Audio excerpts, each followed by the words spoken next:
اعوذ باللہ من الشیطان الرجیم بسم اللہ الرحمن الرحیم رب اشرح لی صدری ویسر لی امری واحلل عقدۃ من لسانی یفقہوا قولی۔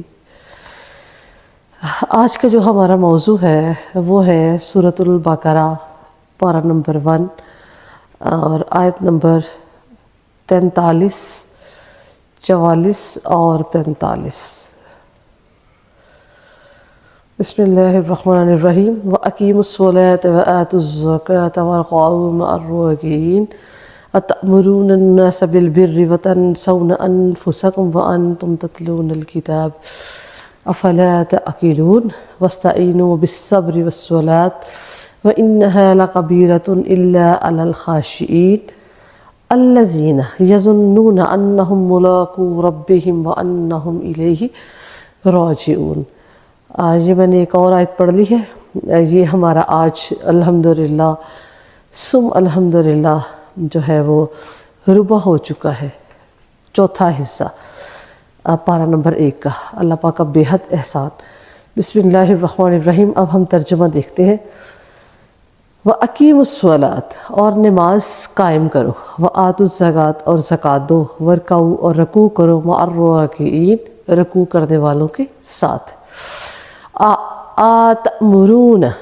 اتأمرون کیا تم حکم دیتے ہو، الناس لوگوں کو، بالبر نیکی کا، وتنسون انفسکم وتنسون اور تم بھول جاتے ہو، انفسکم اپنے آپ کو، وانتم تتلون الکتاب حالانکہ تم کتاب کی تلاوت کرتے ہو۔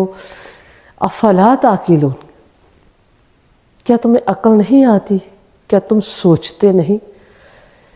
واستعینوا اور مدد طلب کرو، بالصبر صبر کے ساتھ، والصلاۃ اور نماز کے ساتھ، وانہا اور بے شک یہ، لکبیرۃ بھاری ہے، الا مگر، علی الخاشعین عاجزوں کے لیے، ڈرنے والوں کے لیے نہیں۔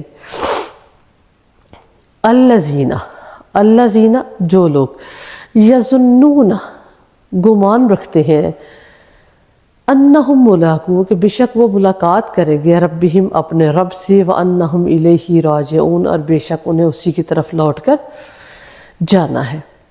یہاں پر ہمارے جو موضوعات ہیں، اس میں سب سے جو بنیادی موضوع ہے وہ ہے نماز۔ عربی کا ایک شعر ہے، اولی پرسش نماز بود۔ سب سے پہلا جو سوال ہوگا وہ نماز کے بارے میں ہوگا۔ مسلمان اور کافر کے درمیان جو چیز امتیاز کرتی ہے وہ نماز ہے۔ تو اللہ رب العزت نے ہمیں نماز کا حکم دیا اور نماز کے ساتھ پھر زکوٰۃ کا حکم دیا۔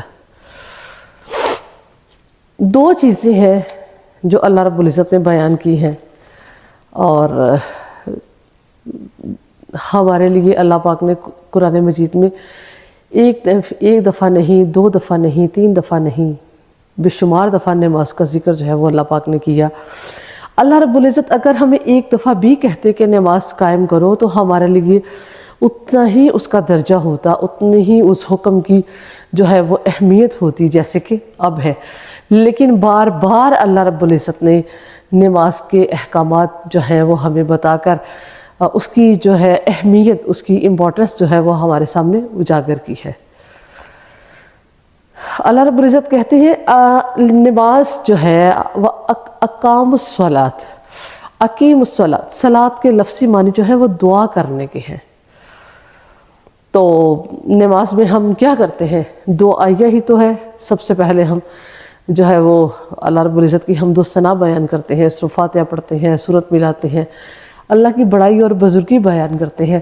پھر ہم جیسے دعائیہ انداز اتحیات کے بعد جو ہے وہ جو کچھ درود پاک کو ہم پڑھتے ہیں، ہم دعائیں پڑھتے ہیں، تو یہ ایک دعا ہی کی شکل ہے کہ اللہ کی سب سے پہلے دعا کا انداز ہے کہ اللہ کی پہلے بڑائی بیان کرے اور اس کے بعد اللہ سے اپنی طلب جو ہے وہ اس کے سامنے رکھے۔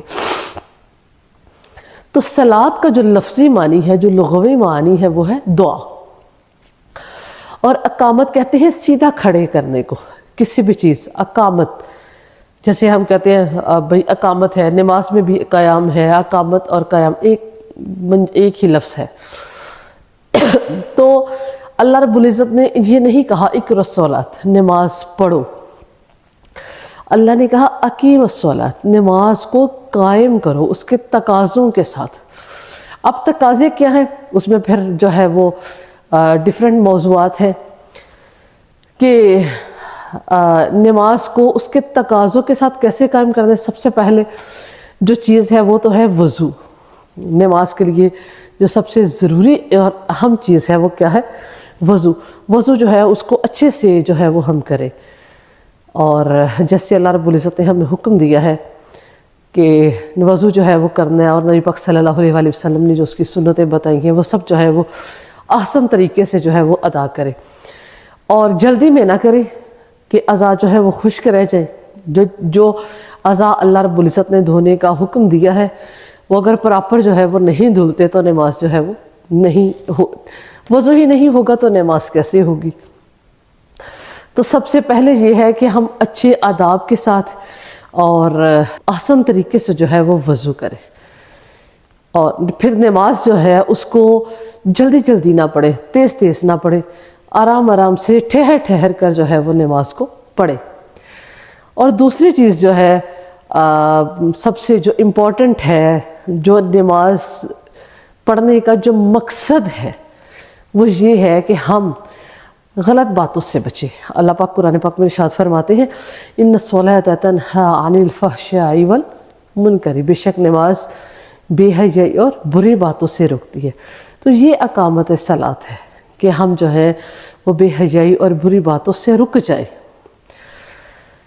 اگر ہماری نماز ہمیں بے حیائی سے نہیں روکتی، اگر ہماری نماز ہمیں غلط کاموں سے نہیں روکتی، تو پھر وہ نماز تو ہوتی ہے لیکن اقامت کے زمرے میں نہیں آتی۔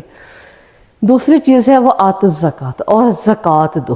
زکوٰۃ کے بھی دو معنی ہیں لغت میں، پاک کرنا کسی چیز کو، اور بڑھنا۔ پاک کرنا کس سے، کہ ہم جو ہے اپنے مال کا جو ہے وہ زکوٰۃ دیتے ہیں تو اللہ رب العزت ہمارے وہ مال جو ہے جو ہمارے پاس ہے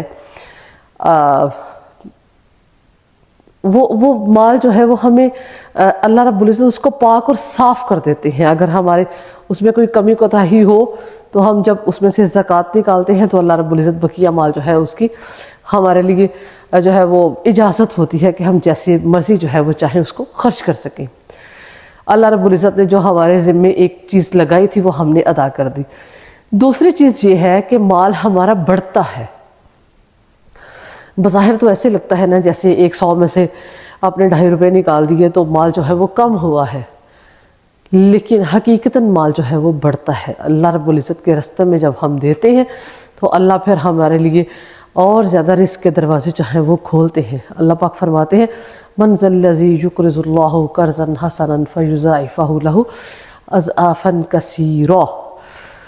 تو کثیرہ کا لفظ ہے، اللہ رب العزت نے استعمال کیا کہ کثرت آتی ہے اس میں، مال جو ہے اس میں بڑھاوا آتا ہے۔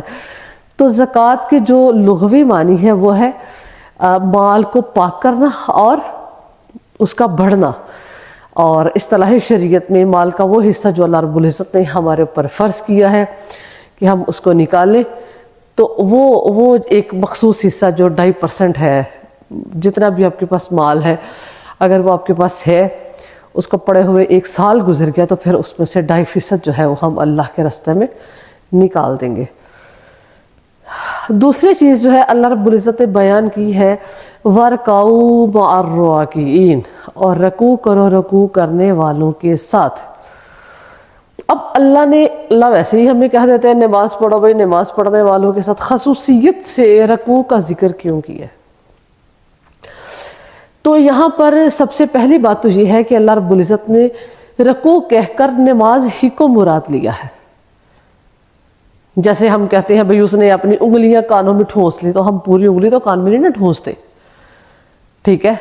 تو ہم جو ہے وہ جز کہہ کر کل مراد لیتے ہیں، کل کہہ کر جز مراد لیتے ہیں، تو ہم پورے لگاتے ہیں نا کانوں میں، تو اس لیے انگلی تو پوری نہیں ٹھونسیں گے نا کانوں میں، تو اس لیے اللہ رب العزت نے بھی یہاں پر رکوع جو ہے وہ کہہ کر پوری نماز جو ہے وہ مراد لی ہے۔ دوسری چیز جو ہے وہ بڑی خوبصورت اور پیاری ہے، اس سے پہلے جو یہود تھے اور جو اس سے پہلے امتیں گزری ہیں، نماز ان پر بھی فرض تھی، لیکن اس کی شکل جو تھی وہ ڈیفرنٹ تھی.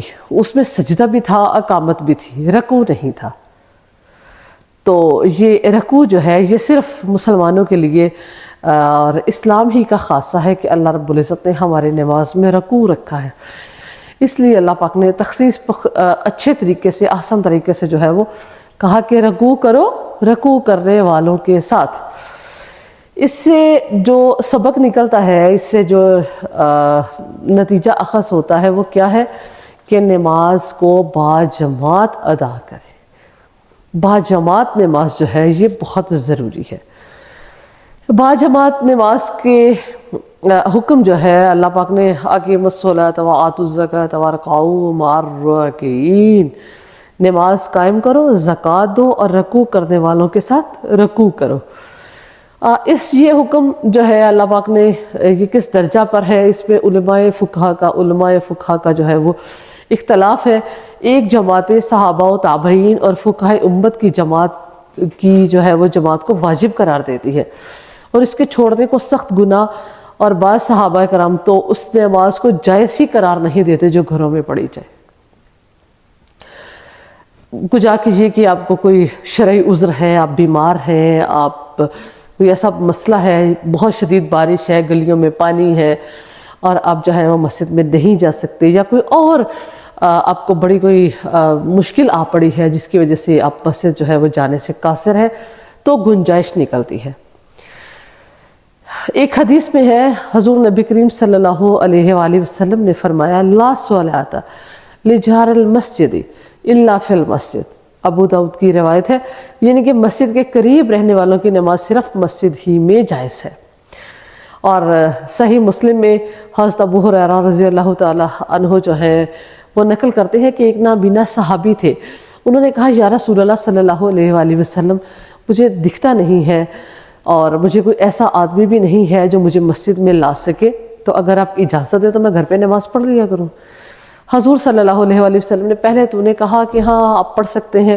پھر جب وہ جانے لگے تو رسول اللہ صلی اللہ علیہ وآلہ وسلم نے پوچھا کہ کیا اذان کی آواز آپ کے گھر تک آتی ہے؟ وہ کہنے لگے جی یا رسول اللہ. تو پھر آپ صلی اللہ علیہ وآلہ وسلم نے فرمایا کہ پھر تو آپ کو مسجد میں آنا چاہیے. اس کا مطلب یہ ہے کہ آپ صلی اللہ علیہ وآلہ وسلم نے فرمایا کہ پھر میں آپ کے لیے کوئی گنجائش اور رخصت نہیں پاتا. یہ بھی ابو داؤد کی حدیث ہے. اس کا مطلب ہے کہ اگر رسول اللہ صلی اللہ علیہ وآلہ وسلم نے جو ہے وہ ایک نابینا صحابی کو، حالانکہ ان کے پاس ایک عذر شرعی ہے کہ انہیں دکھتا نہیں ہے، مسئلہ ہے، گر پڑیں گے، کوئی رہنمائی کرنے والا نہیں ہے، کوئی ان کو ساتھ لانے لے جانے والا نہیں ہے، لیکن نبی پاک صلی اللہ علیہ وآلہ وسلم نے انہیں بھی کہا کہ بہتر تو یہ ہے کہ آپ مسجد میں آ کر نماز پڑھیں. اذان کی آواز اس تک پہنچتی ہے اور پھر وہ بلا عذر مسجد میں نہیں آتا تو اس کی نماز ہی نہیں ہوتی، یعنی کہ اس کی نماز ہی نہیں ہے. اور آج کل تو آپ کو پتہ ہے لاؤڈ سپیکر سے سبھی گھروں میں جو ہے وہ اذان کی آواز جو ہے وہ بہت اچھے طریقے سے پہنچتی ہے. خصوصاً پاکستان میں تو ایسا جو ہے وہ ممکن ہے کہ سبھی لوگ جو ہے ان کے گھروں میں اذان کی آواز پہنچتی ہے. تو بہتر یہی ہے کہ جو نماز ہے وہ مساجد میں قائم کی جائے. مساجد کو آباد کرنا جو ہے وہ مسلمانوں کا فرض ہے، واجب ہے ان پر. اور حضرت عبداللہ بن مسعود رضی اللہ تعالیٰ عنہ نے فرمایا کہ جو شخص یہ چاہتا ہو کہ کل روز محشر اللہ تعالیٰ سے مسلمان ہونے کی حالت میں ملے تو اس کو چاہیے کہ وہ 5 وقت کی نمازیں ادا کرے اور ان کی ایسے پابندی کرے اور وہاں پر ادا کرے جہاں پر اذان دی جاتی ہے، یعنی کہ مسجد میں. کیونکہ اللہ تعالیٰ نے تمہارے نبی صلی اللہ علیہ وآلہ وسلم کے لیے کچھ ہدایت کے طریقے بتا دیے اور ان 5 نمازوں کو جماعت کے ساتھ ادا کرنا انہی سنتوں میں سے ایک ہے. اگر تم نے یہ نمازیں گھر پر پڑھ لیں، جیسے یہ جماعت سے الگ رہنے والا اپنے گھر میں پڑھ لیتا ہے، تو پھر تم اپنے نبی پاک صلی اللہ علیہ وآلہ وسلم کی سنت کو چھوڑ بیٹھو گے. اور اگر تم نے نبی کی سنت کو چھوڑ دیا تو پھر تم گمراہ ہو جاؤ گے. اور جو شخص اچھے طریقے سے وضو کرے اور پھر کسی مسجد کا رخ کرے تو اللہ تعالیٰ اس کے ہر قدم پر نیکی اس کے نامہ اعمال میں درج فرماتے ہیں. اور اس کا ایک درجہ بڑھا دیتے ہیں اور ایک گناہ معاف کر دیتے ہیں۔ اور ہم نے اپنے مجمع کو ایسا پایا کہ منافق بین النفاق کے سوا کوئی آدمی جماعت سے الگ نماز نہیں پڑھتا تھا، یہاں تک کہ بعض حضرات کو عذر اور بیماری میں بھی 2 آدمی اپنے کاندھوں پر اٹھا کر لاتے اور مساجد میں لا کر کھڑا کر دیتے۔ اس یہ جو پورا بیان ہے حضرت عبداللہ بن مسعود کا، اس سے یہی واضح ہوتا ہے کہ نماز جو ہے وہ جماعت کے ساتھ مسجد میں ادا کرے۔ اور حضرت قاضی ایاس نے تو فرمایا کہ اگر ایسے لوگ اگر سمجھانے سے باز نہ آئے تو پھر ان کے ساتھ قتال کیا جائے۔ حضرت ابوبکر صدیق رضی اللہ تعالیٰ عنہ جو ہے وہ فرماتے ہیں کہ میرا دل چاہتا ہے کہ ایسے لوگ جو نماز اپنے گھروں میں پڑھتے ہیں ان کے گھروں کو آگ لگا دی جائے۔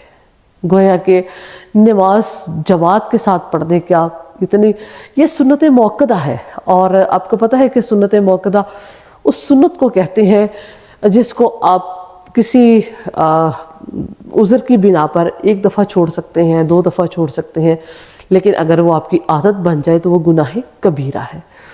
تو اس لیے سنت موقدہ جو ہے وہ یہ ہے کہ کبھی تو اگر آپ کے پاس شرعی عذر ہے تو پھر تو آپ معذور ہیں، آپ جو ہے وہ اپنے گھر میں نماز پڑھ سکتے ہیں، لیکن اگر آپ کے پاس کوئی شرعی عذر نہیں ہے تو پھر آپ جماعت کے ساتھ مساجد میں جا کر جو ہے وہ نماز پڑھے، اس سے اجر و ثواب جو ہے وہ بھی بڑھتا ہے اور گناہ جو ہے وہ ان کی مطلب تعداد میں کمی آتی ہے، اللہ پاک آپ کے درجات کو بلند فرماتے ہیں۔ تو مرد حضرات سے یہی گزارش ہے کہ آپ اس بات کا خاص اہتمام کریں کہ مساجد کو آباد کریں۔ جیسے رمضان المبارک میں جو ہے وہ ہم مسجدوں میں جاتے ہیں، بڑے خضوع و خشوع کے ساتھ نماز جو ہے وہ پڑھتے ہیں، پابندی کرتے ہیں۔ اصل میں جو رمضان کا مہینہ ہے وہ ایک پریکٹس کا مہینہ ہوتا ہے کہ آپ عادی ہو جائیں اس چیز کے، لیکن ہمارے ہاں کیا ہوتا ہے، جیسے ہی رمضان جو ہے وہ ہم سے الوداع ہوتا ہے، ودا ہوتا ہے، تو ہم ساتھ ہی نمازوں کو اور مساجد کو جو ہے وہ بھی ودا کر دیتے ہیں۔ ایسا نہ کرے خدا را، اللہ کے گھر کو آباد کرے، آپ اللہ کے گھر کو آباد کریں، اللہ آپ کے گھروں کو آباد کریں گے۔ اللہ کے گھر کی رونق کو بڑھائیں، اللہ آپ کے گھروں کی رونق کو بڑھائیں گے۔ تو اللہ رب العزت جو ہے وہ ہمیں، مجھے، آپ سب کو جو ہے وہ اور خواتین کو تو ظاہر ہے سب سے افضل یہی ہے کہ وہ باپردہ گھروں میں نماز ادا کرے۔ مرد حضرات کے لیے کہہ رہی ہوں کہ وہ جو ہے وہ مساجد میں جو ہے وہ نماز پڑھے۔ اللہ رب العزت ہم سب کی نمازوں کو جو ہے وہ اپنی بارگاہ میں شرف قبولیت عطا فرمائے، ہمیں اچھے طریقے سے نماز جو ہے وہ اس کو پڑھنے کی اور اقامت جو ہے اس کا جو اللہ رب العزت کے تقاضے اللہ نے بتائے ہیں ان کے مطابق جو ہے اس کو ادا کرنے کی توفیق عطا فرمائے۔ ہمارا لیکچر جو ہے وہ کنٹینیو ہے انشاءاللہ، تو ہم اگلے لیکچر میں اس سے اگلا موضوع جو ہے اس کو زیر بحث لائیں گے انشاءاللہ۔ وما علینا الا البلاغ۔